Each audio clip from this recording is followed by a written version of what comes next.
Hey everybody, this is Sarah Kreger. I'm an emergency physician and intensivist at UCLA, and this is the ICU EDU podcast. Let's talk about resuscitation and the science of expertise. How do we become resuscitation experts? Resuscitology is an interesting subspecialty. There is a lot of knowledge you need to achieve excellence in just critical care. You need to know vents, you need to know acid base, you need to know shock, but it's one thing to apply that knowledge when you're rounding calmly and quietly on the ICU. Applying that knowledge under the dual pressures of time and acuity, and often with the additional challenge of multiple simultaneous patients and incomplete information in a noisy environment, that just becomes a qualitatively different skill and requires a different approach to patient care and clinical decision making. I was reading this paper the other day, and it's a paper that got published a long time ago in Academic Emergency Medicine back in 1999. And it was talking about clinical decision making in the perspective of the emergency physician. And to quote from this paper, ACLS and ATLS provide the physician with an approach when acuity and time preclude the use of the hypothetico-deductive model as a clinical decision-making process. Anxiety generated by the, quote, crashing patient is addressed by such algorithms by allowing the clinician to fall back on protocol. And so this paper was basically like, look, when you have a sick, crashing, complicated, anxiety-provoking patient, it's a good idea to fall back on algorithms like ACLS and ATLS to sort of streamline your mental approach. Now, I totally agree that in order to be effective in high acuity situations where we need to make complex decisions quickly, we do need to find a way to streamline our mental processes. And one approach to that is by following arrows. You get an algorithm, you follow the arrows, and that gives you something to fall back on that feels very safe in a high stress situation. I would argue that there is an alternative way that we can, and I think probably should, be doing this. That resuscitation is a mental exercise that should more closely resemble speed chess than following an algorithm. And the way to accomplish that mental exercise is, in fact, expertise. Now, when I say things like that we should all be trying to achieve expertise, people are like, yeah, that sounds great, but actually, what on earth are you talking about? It sounds like a kind of squishy thing to say. I mean, what do I mean? That you show up at work and you're like, yep, hope I'm feeling smart today. No, that's actually not what I'm talking about. And it turns out that there is a science of expertise and that we've actually learned a lot from studying how elite chess players play speed chess, by studying how excellent mathematicians do what they do, how excellent athletes and even surgeons become experts. And there is a science of expertise that I think we can learn from when we're talking about becoming excellent resuscitationists. So the first thing we know from that science of expertise is that consistently and overwhelmingly, the evidence shows that experts are made, not born. We often talk about prodigies, people who are incredibly talented, but that's actually not how excellence seems to be obtained. And that doesn't matter what kind of task you're talking about. It can be music, chess, sports, or medicine. It doesn't even matter that much whether it's a mental versus physical task. Now, obviously, certain characteristics, like if you're trying to be a basketball player and you're 5'1", that probably matters. So of course, certain innate characteristics matter to a point, but the science of expertise suggests to us strongly that that is not the critical determining factor in most kinds of expertise. Another critical piece that is common to experts in any area is not so much that they know more than non-experts. It's not they know it differently. Because expertise is not just about knowledge quantity. In fact, it's a lot more about knowledge quality and how people organize that knowledge. To quote from a book that came out in 2017, The Neuroscience of Expertise, one of the hallmarks of experts' outstanding performance is the use of qualitatively different cognitive strategies. These qualitatively different cognitive strategies are referred to as mental representations, or I prefer to call them mental models. And what's fascinating is that you can literally see them developing in somebody's brain as they attain expertise. So when you look at fMRI studies of expertise, the brains of novices are activated quite differently from experts when confronted with a domain-specific problem. And then as expertise evolves, the brain literally changes, and you start seeing different activation patterns during domain-specific problem solving. And what's notable, if you look at these activation patterns, is that expert brains are not just activated more than novice brains. It's not that more areas light up more robustly in experts. They're activated differently. And as opposed to the larger areas of more diffuse activation you see in novices, in experts, you start seeing this smaller, different areas, but more confined activation in experts. To some extent, the focused activations you see in expert brains probably reflect another key characteristic of experts, their ability to reduce the complexity of the environment and separate the signal from the noise, to know not just what to pay attention to, but what to ignore. Experts are faster and more efficient, not because they just are smarter and think faster, but it's because they employ strategic focus, where they can rapidly identify and focus all of their mental resources on the critical aspects of situations and disregarding the less important information. So, for example, this is something that we all do as attendings when we're listening to presentations from trainees. If a medical student starts giving you a presentation on headaches, you're going to be listening, and, when they're describing the names of the patient's 7 cats, you're maybe not listening that hard. But then when the medical student starts talking about, the patient said the headache was sudden onset, now, all of a sudden, you are focused, and you spend a disproportionate amount of time figuring out what sudden onset means to that headache. Exactly when was the onset? How did it happen? And so that is you employing an expert strategy, strategic focus. Now, this strategic focus becomes especially important in an environment like the ED or resus bay or ICU because there is a lot of noise that you need to wade through in order to find your signal. And sometimes that noise is literal. There's a million people in the room. They are actually yelling. But sometimes it's the noise of excess data. Because in the ICU especially, we have a million pieces of data, right? We get a million labs. We pan scanned everybody. We have all of this information that we need to wade through. And sometimes we forget that the easiest way to hide something is not in a carefully designed hiding space, but in the middle of a lot of other similar things. My sister is a public defender, and she tells stories of how, if the prosecution doesn't want to give them a piece of information that, they're legally required to give, but they don't really want to give, what they'll do is, since they can't say, no, we're not going to give you that piece of information, they'll send over that piece of information on a piece of paper in a box with other pieces of paper and send it over with 50 other boxes. And so it's not that that piece of data is not there. It's that the best way to hide something is in the middle of a bunch of other similar things. And that is the situation we are sometimes dealing with in the ED or the ICU. The signal is there, but it's hidden amongst all of the other data that is being handed to us. Ultimately, the essence of expertise is all about mental model quantity and quality. It's all about those mental models of thinking about a problem differently, being able to ignore the less important information, focus on the more important information. And what's interesting about this is that you don't actually need an fMRI study. You can actually watch people developing these mental models as they learn, no fancy technology required. So my favorite study of expertise, one of the early studies of expertise that I like to describe, is a study where they talked this college kid into memorizing strings of numbers. And they were like, we're going to give you a year and you're supposed to memorize strings of numbers. And that, I don't know why they chose this particular thing. It doesn't sound all that awesome to me, but whatever, they got this kid to agree to do it. And he started out like most people. He was able to hear a string of 7 numbers once and hold it in working memory and recite it. I mean, that's what most of us can do. That's why phone numbers are not coincidentally 7 numbers. And then he went about teaching himself to memorize longer and longer and longer strings of numbers.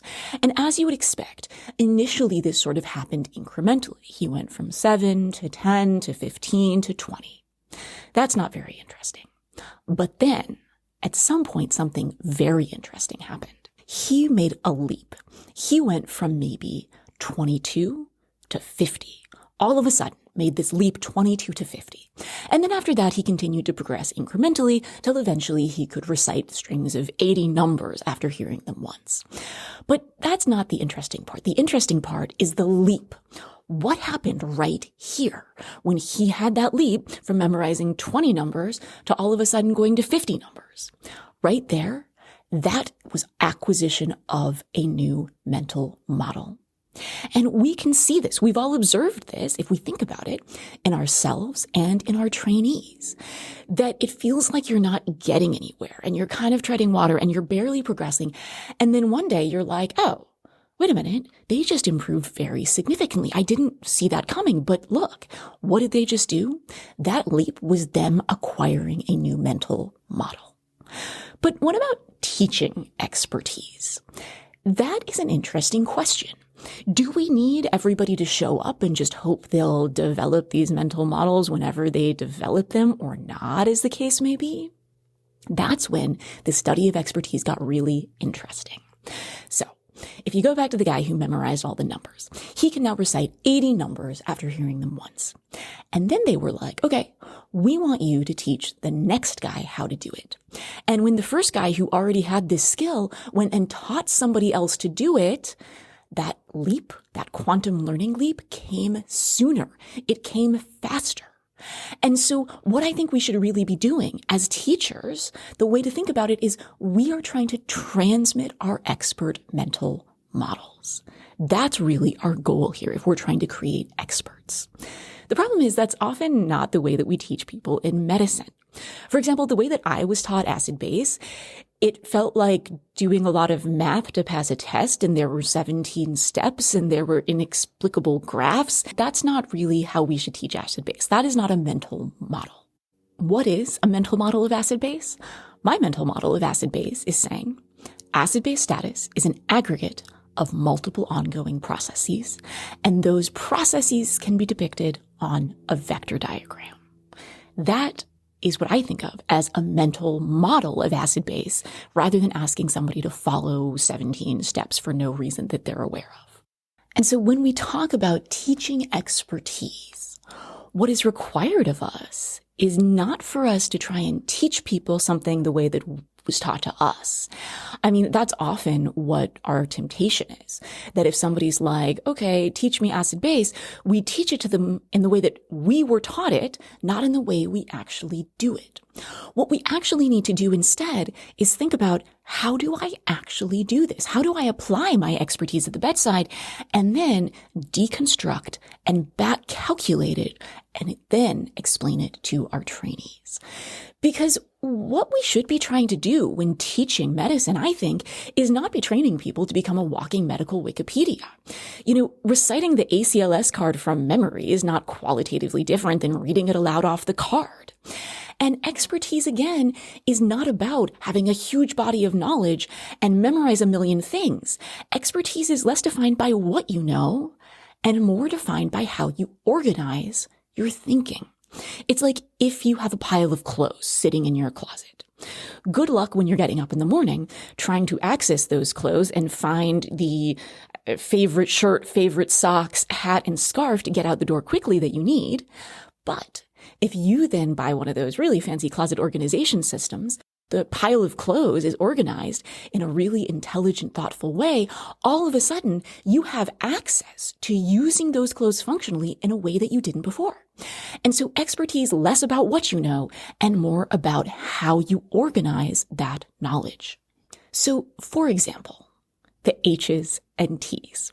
Okay, so people have probably heard me go on rants before about how I really dislike mnemonics. Now, part of this is because I just cannot remember them. I really can't. Somebody asked me the other day, like, okay, what are the H's and T's again? And I was like, hyper something, thrombo, I don't even know. My excuse for this, that is probably partially real and partially an excuse, is that experts actually don't tend to use mnemonics. it turns out that experts are not actually better at memorization than non-experts. I mean, unless their area of expertise is, of course, memorization. But let's say you look at chess masters. So they can do this very impressive thing where they can glance at a chessboard and appear to memorize every single piece on the chessboard. And their apparent ability to memorize pieces on a chessboard is much more impressive, much more significant than what chess novices can do. But there's a catch. This seemingly miraculous ability to memorize a bazillion different pieces on a chessboard, they can only do it from a board that could occur in an actual chess game. If you just randomly place chess pieces on a board, experts in chess are actually not much better than memorizing the position of those pieces than novices. Because what they're expert at is not memorizing random things. They're experts at chess. They're experts at understanding the patterns that might occur on a chessboard. And similarly, with the H's and T's, there's no intrinsic relationship between words that start with the letter H or T to the differential diagnosis for cardiac arrest. And so somebody testing your ability to memorize a bunch of words that start with H and T has very little to do with your ability to generate a differential diagnosis for cardiac arrest. And so that's why for me, I just don't find mnemonics helpful. And so I actually just don't really use the H's and T's when I'm running a cardiac arrest. But I think there's a really important distinction here. Because I'm not saying that you should go up to a cardiac arrest and just trust yourself in this high stress situation to hopefully spontaneously think of all the right things. That's actually not what I'm saying here. I really believe that there's a difference between being algorithmic and systematic, and we shouldn't be algorithmic, but we should be systematic. Because when we are in a high stress situation, we should be able to fall back on systematic, organized problem-solving approaches that we have thought through and practiced ahead of time. But I think that they should have something to do with the actual thing that we're doing rather than trying to memorize a list of random things. Because my ability to recall a list of random things under pressure versus my ability to fall back on a mental model, an organizational structure that actually makes sense related to the activity I'm engaging in, for me at least, that's a lot better. So for example, with cardiac arrest, instead of trying to recall the H's and T's, I instead say, okay, my systematic solving approach for cardiac arrest is, I'm going to put my cardiac arrest differential diagnosis into 3 categories, and I'm going to go through them every time I have a cardiac arrest patient. The 3 categories are respiratory, hemodynamic, and metabolic. For a respiratory problem, I break it down as, okay, is this an airway problem or a lung problem? When I'm thinking about hemodynamic category, I think about, okay, basically it's the same as my 4 categories of shock: cardiogenic, obstructive, hypovolemic, and distributive. And then for metabolic problems, I think about what are my most common metabolic issues: potassium, acidemia, glucose, or toxins. And so rather than memorizing a bunch of random things, I have a systematic problem-solving approach for cardiac arrest. I also think this helps you, specifically with cardiac arrest, is dealing with the problem of all of the arrows. Because if you look at the ACLS algorithm, there's a lot of arrows and sub-arrows, and then arrow B, go to the side of the card, and then there's subsection A. And dealing with all contingencies in critical situations does require a lot of arrows. But I think the problem with all the arrows is that sometimes it makes you miss the forest for the trees, and you get so caught up in all the arrows that you forget what you really need to be doing. And experts have a way of addressing this forest versus tree problem, which is called information chunking. I am basically going to chunk things into big boxes. I'm not going to focus on this arrow goes here and this arrow goes here. I'm going to focus on, okay, what are the big boxes? What are the big categories of things that I need to do? And chunking makes things manageable, even in a high stress situation, because it really makes you realize there are not an infinite number of categories. In fact, there are probably very few of them. So for example, in cardiac arrest, I actually would argue that most of us who are running a code actually already do it. We just don't know we do it. So when I'm running a code, the 3 boxes, so to speak, that I chunk things in are my 3 goals. 1, perfuse the brain. 2, identify and address reversible causes. And 3, reboot the heart. Now, I bet that a lot of you already do this when you're running a code. You're not pulling out your ACLS card and following the arrows. You already have these 3 categories somewhere in your head, and you're already basically thinking about it like this. But I find it helpful to make that explicit, not just to ourselves, but to the students we're teaching, because it's way easier to be systematic if our mental model is explicit. But in addition to mental models for things like cardiac arrest and a systematic approach to cardiac arrest, we also should have explicit mental models for clinical problem solving. So not just the content of the problem, like I need to know acid base, but how we approach the clinical problem solving. And in a complex dynamic situation of resuscitation, where we need to be adaptive as we get more data and as the situation changes, this becomes particularly important. So an example of this is what I call rapid task switching, particularly in emergency medicine, but certainly also in resuscitation and on ICU night shifts. We reference the idea of multitasking quite a bit. The problem is multitasking doesn't really help a trainee conceptualize a specific skill that they can learn and then practice. Nor do I believe it's actually really the skill that you should be using. So instead of multitasking, I like instead to think about it and teach it the concept of rapid task switching. So imagine you are trying to watch 2 different movies at the same time. Now, one approach to this is just to turn them on both simultaneously. And if you put them on both simultaneously and try and follow them both simultaneously, most likely you will have no idea what's actually going on. Instead, though, what if you do this? Practice the cognitive task sequence of pause, bookmark, switch. You start by watching movie number 1. You watch movie number 1. You are completely focused on movie number 1. Then, when you get interrupted by movie number 2, you pause movie number 1, take a moment to mentally bookmark your spot, and then switch your full attention to movie number 2. You start movie number 2. Full attention on new movie number 2. And then, when movie number 1 interrupts you again, you pause movie number 2, you bookmark your place mentally, and you switch your attention back to movie number 1. That rapid task switching, that pause, bookmark, switch strategy is something that I find much more effective, and it's something that you and your trainees can literally practice at home with literal movies if you want to, but also on shift. It's a cognitive strategy you can practice. Another cognitive strategy that I like to talk about more in the ICU with really complicated patients, or in resuscitations with really complicated patients, is this idea that we have of coming to a correct diagnosis versus a wrong diagnosis. And if only it were that simple, but it's often not. Instead of the, did I get the correct diagnosis? Instead, I think we should be practicing very explicitly a cognitive strategy called iterative hypothesis testing, where it's not a yes, no, right, wrong, black, white. It's a process that you go through where you gather data, you revise your hypothesis, you adjust management, you gather more data, adjust your hypothesis, and then adjust management again. And it's this cyclical thing. And explicitly doing that while I'm taking care of a sick patient, I have found to be a much more effective clinical mental model for problem solving that patient than just saying, is the diagnosis correct or wrong? A holy grail element of expertise is the peak performance seen during flow states. When we see experts doing things that seem mentally or physically impossible, like playing 10 simultaneous games of chess, or elite soccer players knowing exactly where to be and exactly where the ball is, or climbing El Capitan, it's not magic, it's a flow state.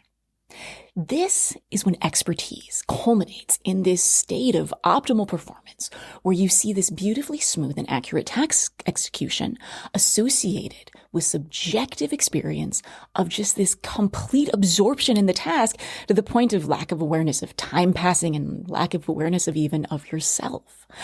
And it's been described in the literature and everything from sports to music to surgery to even video gaming and business negotiations. And I think that most of us have probably experienced it in some context, whether that's in your life in medicine or in other things you do like sports or music.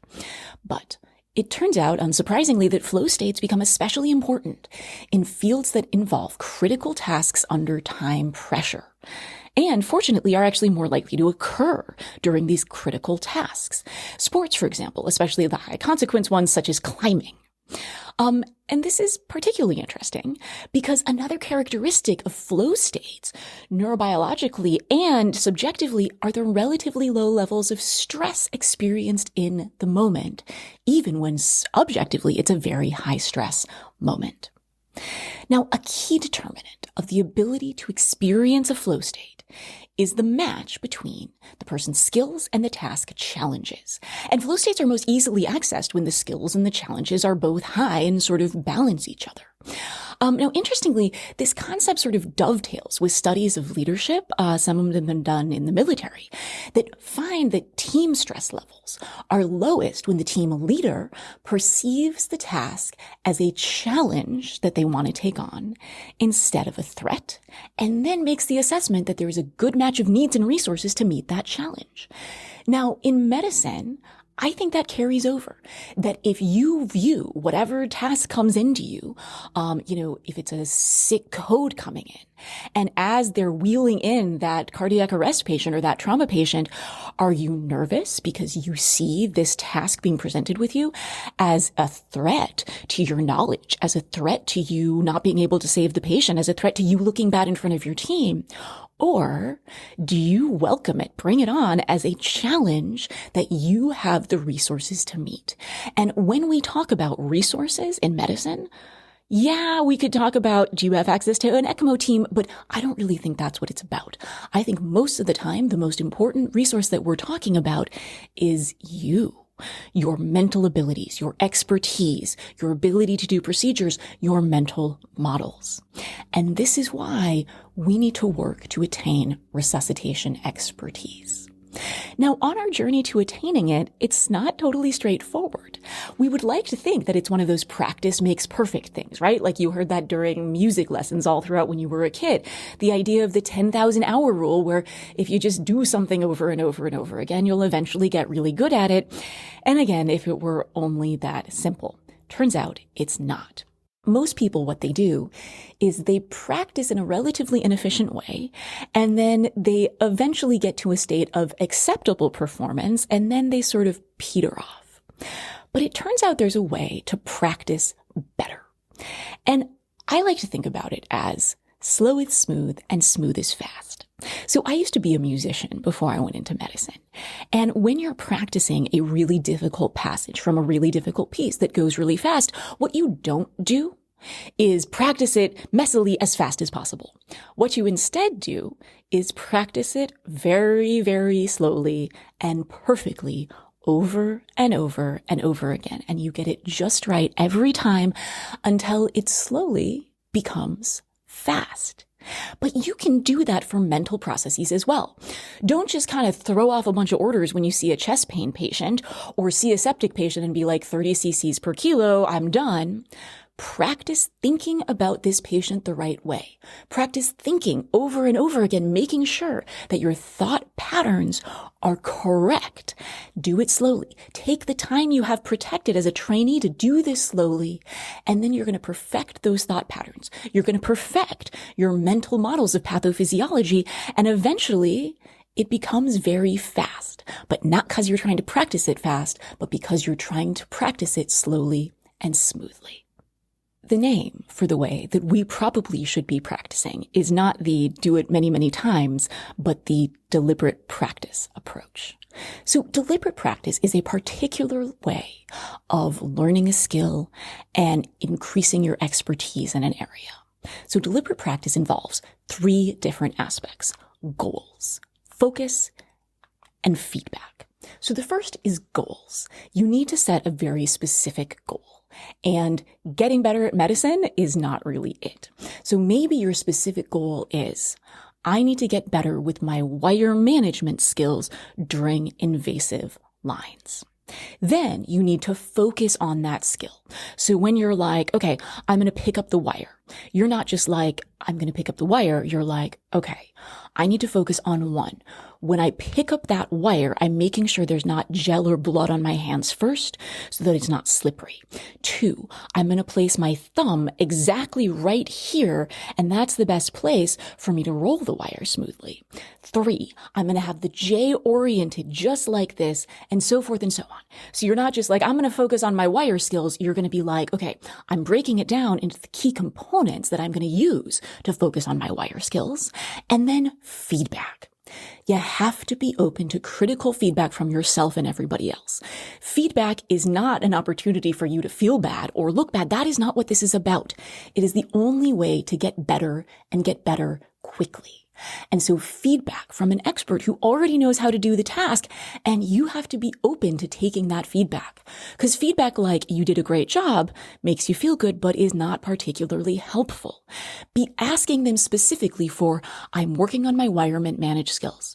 Watch me manage my wire. Give me feedback. What did I do right? What did I do wrong? How can I make it better? But you can also do this kind of deliberate practice for mental tasks. So maybe your mental task is, okay, I am going to get better at how I think about cardiac arrest. I'm going to watch myself during a cardiac arrest, and okay, I'm going to specifically work on my differential diagnosis skills. Okay, so here is my systematic thing. Oh, you know what? I wasn't being systematic enough. I'm going to make sure, I'm going to practice being systematic, even if I think I know what the problem is, and even if it's a high stress situation, and then have somebody watching you and get feedback. Yeah, you were doing pretty good being systematic, but then when it got to the place that, 5 more people came in and we couldn't get a line, you got flustered and distracted and you fell off your systematic approach, for example. So I think that every single shift we should be going to, we should be practicing deliberately. I try and do it every day because I feel like on most shifts, there is at least a moment that I'm like, oh, I'm a moron. I didn't know that thing, or I didn't do that as well as I could have. And try and engage in deliberate practice myself as much as possible to make myself better. So those are some thoughts on how the science of expertise can inform our ability to master resuscitation. And if you think about the amount of time that we spend on various things in medicine, the amount of time we spend reading new literature, the amount of time we spend going to journal club, learning all the new algorithms and guidelines, the amount of time that we spend learning about the newest technologies and devices, I would say that we should be investing just as much time on improving our mental model, quantity, and quality. Now, it's not that I think algorithms are useless necessarily. I think in certain areas of medicine, they make a lot of sense. And for me, they make a lot of sense in areas where I'm not an expert. So if I'm thinking about pediatric fever or basically anything orthopedic related, I am following the algorithm because I am not an expert in that area. And in general, I think that algorithms can be useful places to start, but not a place to end in your area of expertise. And I think it's particularly problematic when we say that algorithms should be replacing our thinking in areas of expertise.